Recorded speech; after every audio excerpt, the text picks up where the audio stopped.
I want to take you inside my art box. This is everything I packed for a month-long trip in our camper van.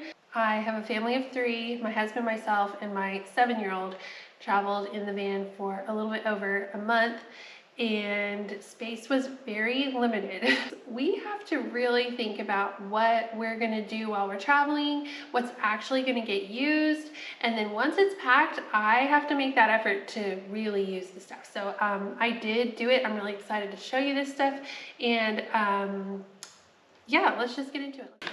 So first off, the box itself is really cool. This was a gift from my husband, and it fits quite a bit of things. And then as you can see, it also acts as an easel. So this isn't actually a feature I use very often, to be honest, but you can secure the top, the lid like this. It even has a little thing that flips around here to like hold canvases in.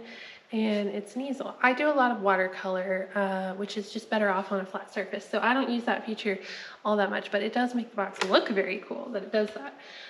Okay, well, this is open. Let's just see what's in the top here. So that's also the top compartment. And see here, you can secure it open, which is actually really handy this way as well. It is a mess. I didn't clean it up for you guys. This is how it travels. So I have a mix of 2 different types of paper. This is a scrap of some watercolor paper, and then I just have this regular drawing paper. There's more watercolor paper in here we will get to. Just a really good assortment of colored pencils. These are all Prismacolor.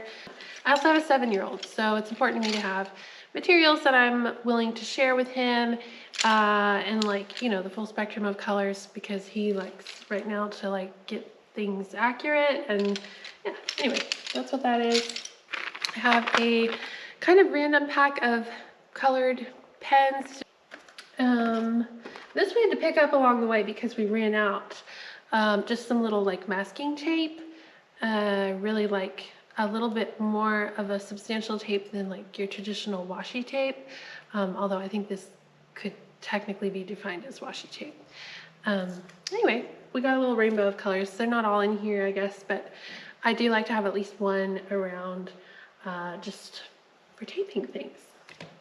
Oh, I should also maybe say that my art is generally like a little travel journal or something. I'll usually create a new journal for each trip. And that's pretty much it. I don't really do anything else. I find if I create a piece of art and it's loose, it doesn't have like a home, I will end up recycling it and just getting rid of it. So I really like to have the cohesive like trip journal, a place to put everything, and have it all feel like something worth keeping. Okay, moving on. Another thing we had to buy more of because ours ran out was glue sticks, so that's why that's unopened. We did use tons of glue. A few more scraps of paper, just from cutting it down to size.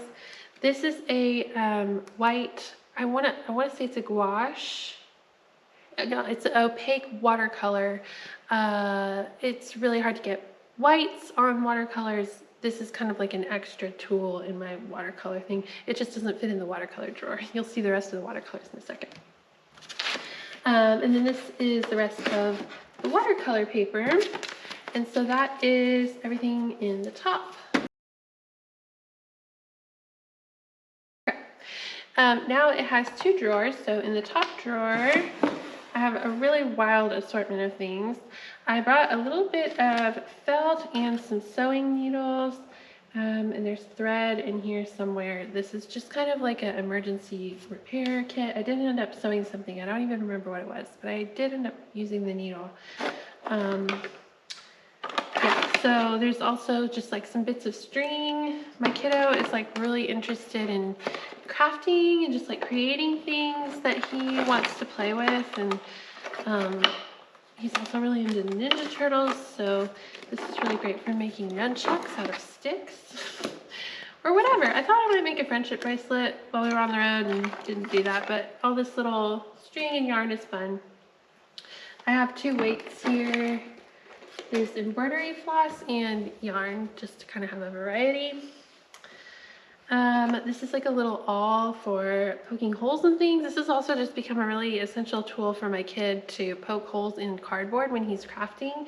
And weirdly, like the whole family ends up needing this every once in a while, so that's handy. Here's the thread. I just wound a bobbin with kind of a beige thread to be really versatile. I sew a lot, and I have traveled with my sewing machine before, but there was not room for that on this trip. So that, for me, is an extremely minimal sewing kit. Okay, I also have a couple sets of high quality drawing pencils in different, I don't know what you call them, grades, textures.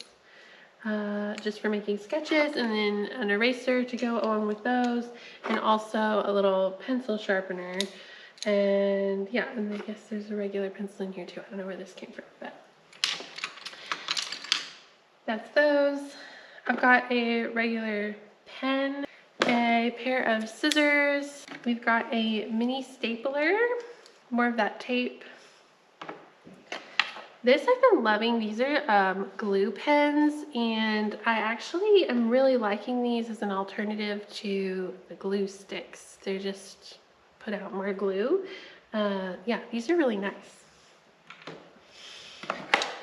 I have a little date stamp. This is actually, my mom got this for my son, so it's his, but we all kind of use it for our journaling, and that's kind of a fun tool. Another really fun tool is this mini printer. I also have a bunch of backup packs of the paper that goes in it. It just uses Bluetooth to connect to my phone and prints these little tiny sticker photographs.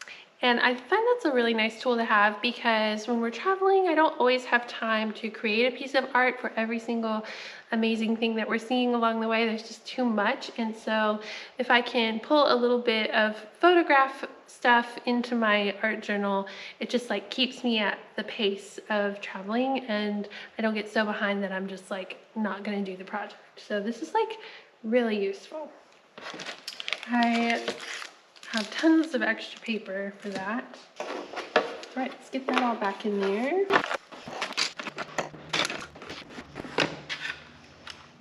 All right, there's just one more drawer here at the bottom, and this is all of my watercolor stuff. So I have a large watercolor palette.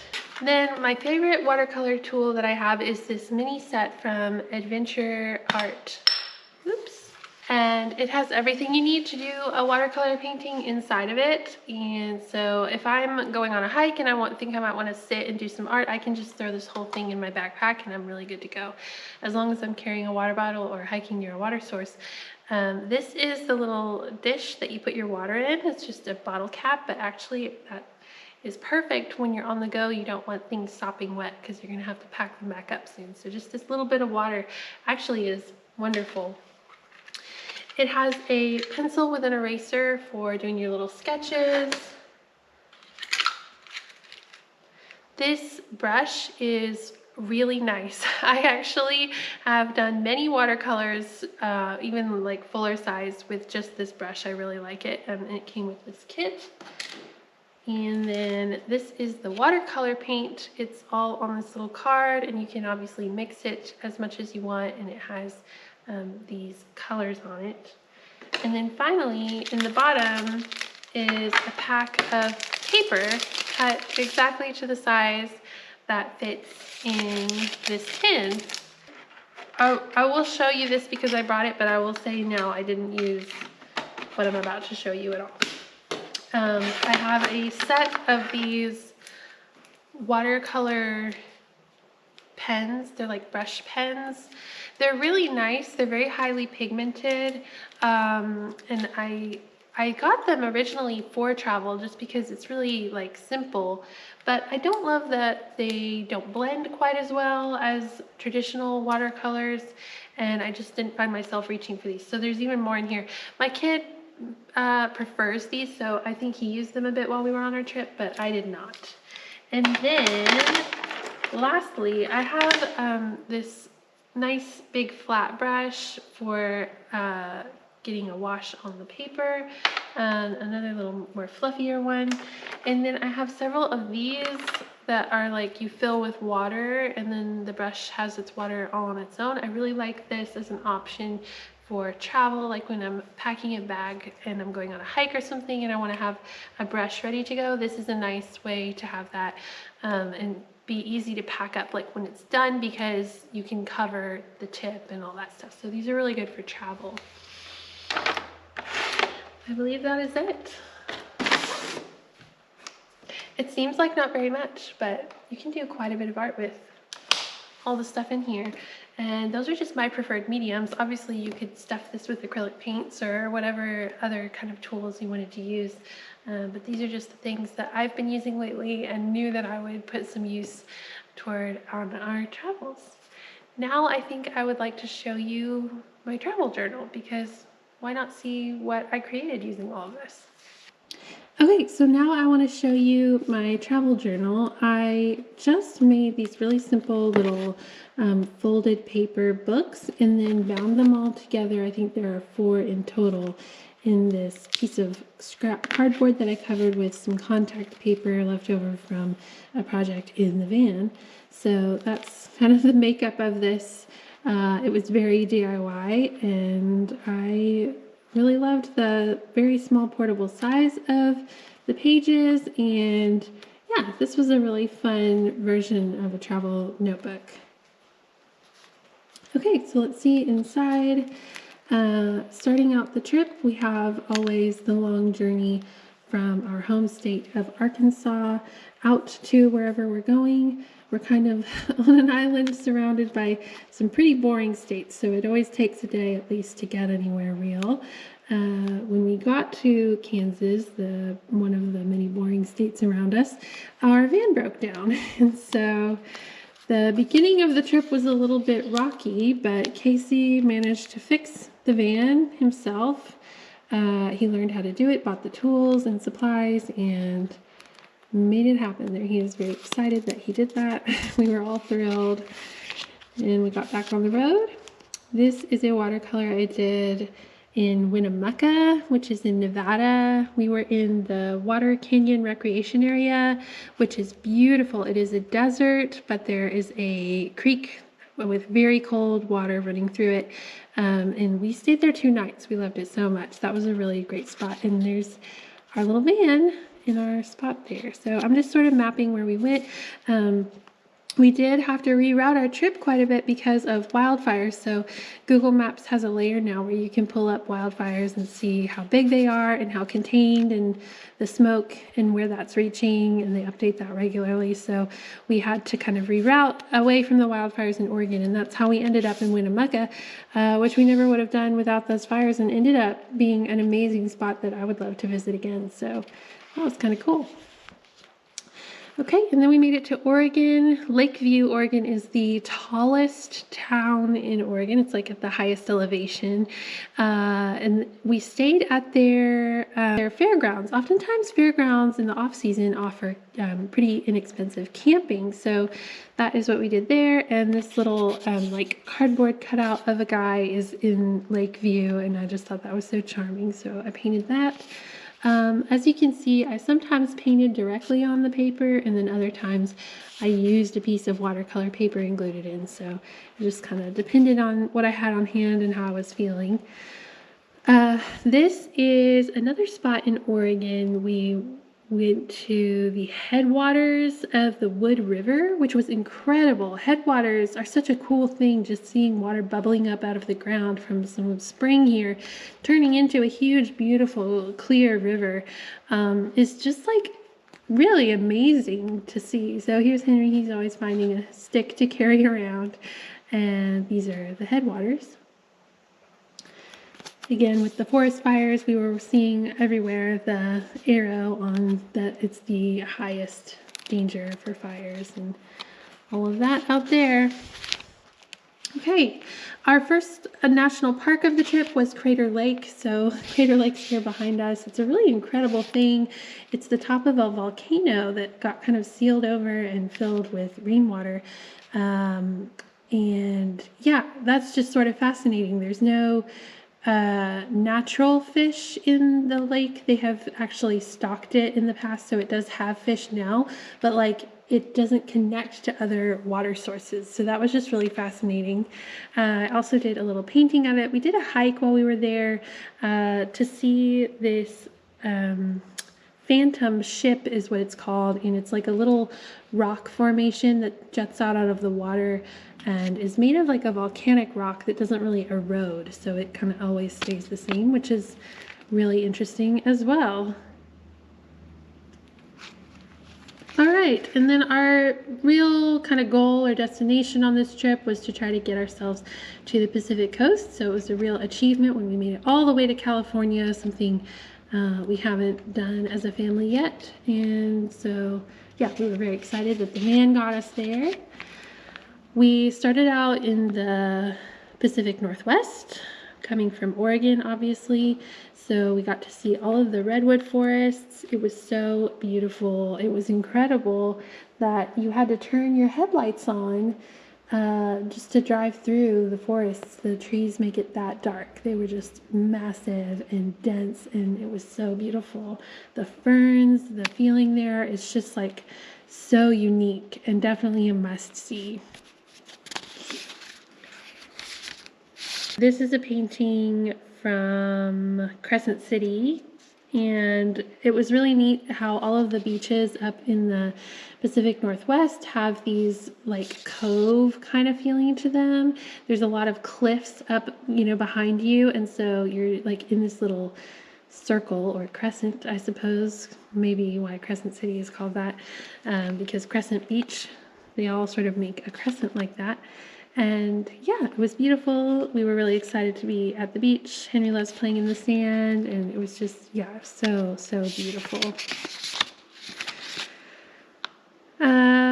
I was marking down all the places we went along the coast just to remember where we went, because it gets kind of crazy moving mostly every day. These are some pictures from Sumeg State Park, which is at Patrick Point.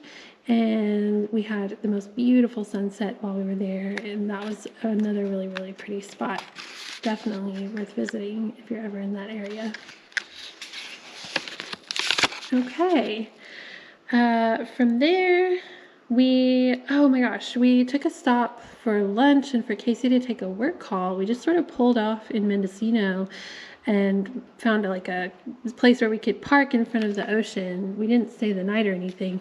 And I was looking out of the front window in the van, and I got to see whales spouting out in the ocean. And it was just like so exciting that we just stumbled upon that. This is a little area over there in Mendocino. There's like a natural bridge formed there by the ocean. It's just so pretty, so pretty. We didn't stay there. Like I said, we carried on because we were headed to San Francisco, where I actually grew up. And so we were trying to get to spend a day in the city. And yeah, that's what we did. We went to Fisherman's Wharf. We saw sea lions. We actually started seeing sea lions kind of all along the coast, which was really fun. And we had lunch in Chinatown. So that's my husband and my son walking through Chinatown to get to our restaurant. Yeah, we just sort of spent the day in the city, and oh my goodness, did as much as we could. And it's never enough. That city has everything. From there, we went inland to Pinnacles National Park, where we found a couple of nights in the national park. It's always a pleasure to get to camp in the park.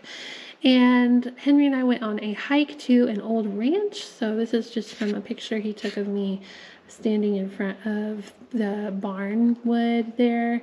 That area was incredible. It's a oak savanna, so it's a desert with these like low live oak looking trees. I'm not sure if that's exactly what they are, and it's hot and dry and beautiful, and they have California condors there. So those were rescued from near extinction, and now they are all tagged, and many live out there and have nests in the cliffs up in Pinnacles. So that was a really neat spot.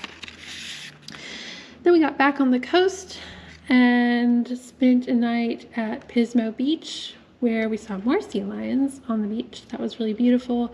And then we went and spent 2 nights in Jalama, which I had never heard of until we were just sort of looking for state beaches to stay at along the way.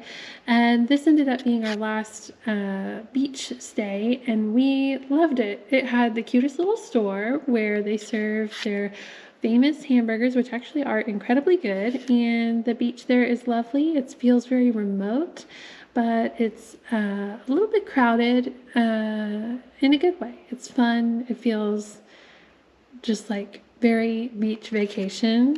Yeah, I would definitely go back. So that was our last beach spot. From there we started moving homeward, but slowly, and as we went through Nevada, we decided to drive through Vegas. We drove Henry down the strip so he could see all the buildings. Casey's been on some work trips there and got to point out where he had stayed and had his conferences and that sort of thing. It was incredibly hot, so we didn't stay too long, and we made our way to Utah, where we stayed in a place we had stayed before. We went to the Dixie National Forest and boondocked a night there. This is me. I'm baking some cookies in my little camp oven. We love this spot. We will always have it in our back pocket as a place to stay when we're traveling through Utah. It's just lovely. It's free. The climate is really nice. And there's free-ranging cows, which is kind of fun. So yeah, we really love that spot. We went to a couple of national parks that we had been to before. So, oh yeah, this is a painting of the van in Zion, which I guess would have been before the National Forest. Things got a bit out of order. So we spent a night in Zion. We also spent 2 nights in Capitol Reef, and that was really fun. Henry and I did go apple picking in the orchard and got a ton of apples and made a whole day of it. That was a really fun thing. We really like Capitol Reef. They were under quite a bit of construction, and we didn't have a ton of time to get out and hike, but we had seen it before, so it was just kind of a nice revisit trip through a couple of national parks that are, of course, stunning. All right. After Utah, we made our way to Colorado. We wanted to spend a little bit more time in the mountains before we headed home to where it is very hot and humid.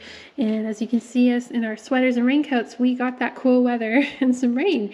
So we found a cool spot in Aspen and spent the night up high at elevation, just really enjoying the coolness before we took the long trip home. That is the end. Now we're home, sweating our butts off. Yeah, I just think this is such a fun way to remember that trip and do a little bit of art and have a place to keep it. I think that this can make doing little bits of art along the road kind of more meaningful. So that is my travel journal.